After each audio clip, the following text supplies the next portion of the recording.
Homes for Our Troops, we're a national nonprofit organization. We're based in Massachusetts. What we do is we build specially adapted homes for severely injured veterans. But veterans actually find us. There's an application process that we have initially online, and if they were injured after 9/11 in a combat theater of operations, they basically qualify. 14 months ago, Capital Region Builders Association met with Home for Our Troops and was asked to be part of this project. We brought this back to our board of directors and executive committee and got an overwhelming approval to proceed forward. Home for Our Troops contacted me in late January, 1st of February, asked me to get involved. Being a former Navy veteran myself, I jumped at the opportunity to do it. 14 months from a dream and a prayer to reality, and here we are this morning with a beautiful home for a veteran who really deserves it, and we're just pleased to be part of this project. I was on my second deployment in Afghanistan. My first one was in Iraq. Totally new area, totally something different. We were about a week in our transitions, and I went up for guard duty, and whenever I was up there getting a brief, RPG hit the tower that I was in with the other two soldiers. I popped up, saw the shooters, fired back, noticed that nobody was up with me, and whenever I went to duck to reload and check on everybody, I believe a round skimmed through the tower or ricocheted and came through the back of my neck and hit my C5 vertebrae and put me down. Well, everyone at Homes for Our Troops, we all play our part to be able to put all this together, to help bring communities together to support our veterans. They volunteered, they got injured, and now that they've come back and they have some needs that they didn't have before they got injured, we think it's our duty as a nation to help these men and women. Over 67% of the material and money for this project came from the local community. Well, you know, being in the Navy myself, both my parents were in the Navy. My grandfather won the Bronze Star on July 4th, 1945 in the Army in the Philippines. So, you know, everybody in my family at one point or another has been involved in the military, and this was just my way to be able to give back. Our program it's a win-win situation.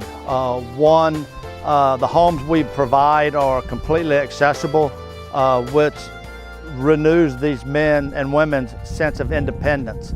You know, instead of waiting for someone to cook dinner, now they've got access to the kitchen. They can do their own dinner. You know, they can open the doors for themselves. You know, it just renews their sense of independence. The community has rallied around donations, the labor help. It's been really great. It's important to have the volunteers. You know, we could easily go to a community and hire a builder and build the house, but the model that we use allows people in the community where these veterans are going to live. It allows these guys to come out and help participate in their projects. You know, we get usually about 25% of the homes get donated, 50% if it's a really good project. Here it's almost 2/3. And we also got people did fundraisers and just did monetary donations because of course we have to buy land and pay insurance like you do with any home builder. So getting the community to be able to put all this together, it's a great experience. It allows us to be able to use our funds that other people have donated to help some other veterans. So the community of Baton Rouge is really paying it forward to some other vet that's out there. Maybe he's getting injured today, maybe he got hurt a year ago, you never know. So we're going to help somebody else because of this. You don't see a lot of this stuff in mainstream media, you know, a disabled veteran getting a house, this, that, and the other.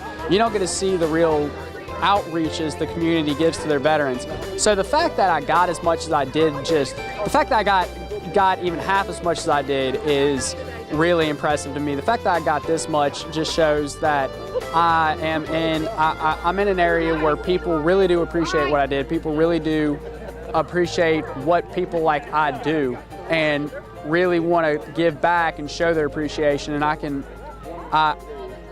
mean, it's one of those things where you don't get used to it. I was in the Army for almost 4 years before I got shot. Been disabled for the past 3 years, and every time something like this happens, it's one of those things you just don't get used to. I hope that one day I can be that person that's able to give back to the younger generations in the military and show that, you know, just because you're out doesn't mean that you don't still care, and doesn't mean that you don't still, you know, appreciate everything that's going on. Go to our website at homesforourtroops.org and find a program to get involved. Where we've got roughly 1,600 veterans have been categorized as severely wounded from the VA. We're on our campaign of 100 more Homes for Our Troops, so we've got a lot of work to do.